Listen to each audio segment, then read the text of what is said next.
Hello everybody, my name is Tim Hughes and I am the Director of Communications for the Spirit Invest Group. Today I want to briefly cover the topic of corporate social investment in South Africa and address the question as to whether or not enough is being done in South Africa in the field of corporate social investment. But to place it in context, it might be helpful to understand what other countries, other areas, other regions do. And one thing is clear is that there's a distinction between what the state does or government does and what private entities do or corporations. So for example, in Europe and Scandinavia, where you have a very, very well developed social welfare system, the state obviously tends to carry a responsibility for education, health, welfare.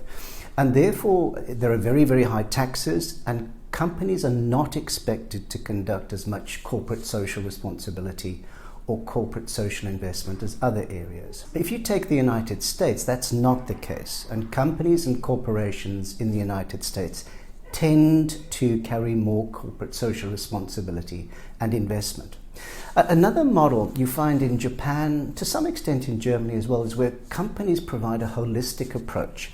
So you're not just an employee at Toyota, you're part of a broader family, and therefore you'll find around the Toyota plants education facilities, clinics, welfare facilities, restaurants, recreational areas, and the like. That's more the Japanese model, and you do get that in Germany too, particularly Volkswagen, for example, with VW.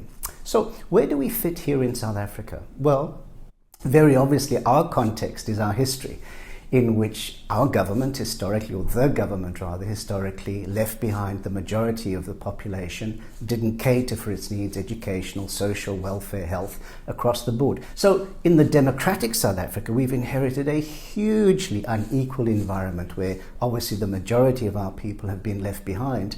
And this has placed a responsibility on corporates. Then governments, certainly from 1999, but particularly from 2002, began to introduce corporation statutes and sectoral requirements, particularly in the mining sector, such as broad-based black economic empowerment, where companies are required to meet certain criteria. And that's been the standard in South Africa for some time. Added to, on top of that, we've had various reports from the King Code right the way through to the King Code 5, which has just been published, which also sets out what the sort of benchmarks could be and should be for corporate social investment. So, how much do we spend on corporate social investment in South Africa? Well, it's difficult to tell, but at the moment the figure is round about 14 billion rands a year on corporate social investment. That's the recorded.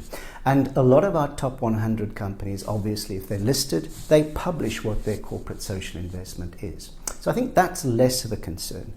I think the concern we have is, what about those companies that are not listed? The majority of companies that are not open to scrutiny, the majority of companies, they could be privately owned, but they fall beneath that radar where we actually don't know what they're doing.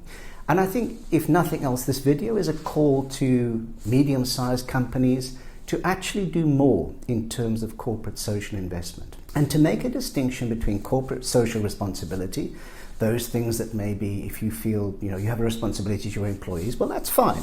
But what about corporate social investment? Are you investing in education? Are you investing in schools? Are you investing in clinics? Are you investing in training? Are you investing in the welfare of your employees? And that's a question I think South Africa hasn't addressed fully. And I think until companies, at least those that are just below, if you like, the listed company level, those we need to have more scrutiny and see what they're doing. So for example, particularly with privately owned companies, of which there are many in South Africa, let's take for example the Spirit Invest Corporation. There we have the flexibility and the commitment to divide our activities between those that are financial, corporate, very business orientated, and our activities which are philanthropic orientated. So we intrinsically combine those two activities within the DNA of that particular corporation, of our corporation. And I think that could be a model that may be looked at by others to say, how can we invest directly into philanthropic activities, CSI, and make it fundamental to the way we do business? And that's the way we view things at the Spirit Invest Corporation. In the next video, I'll talk about Spirit Invest's philanthropic activities and how we bridge between the corporate activities that we conduct and those at the philanthropic level, and the sort of impact we have. Because as a final point, I think we all need to be able to measure our impact, and we're clearly not measuring enough in South Africa. Thanks for watching, and I look forward to talking to you again.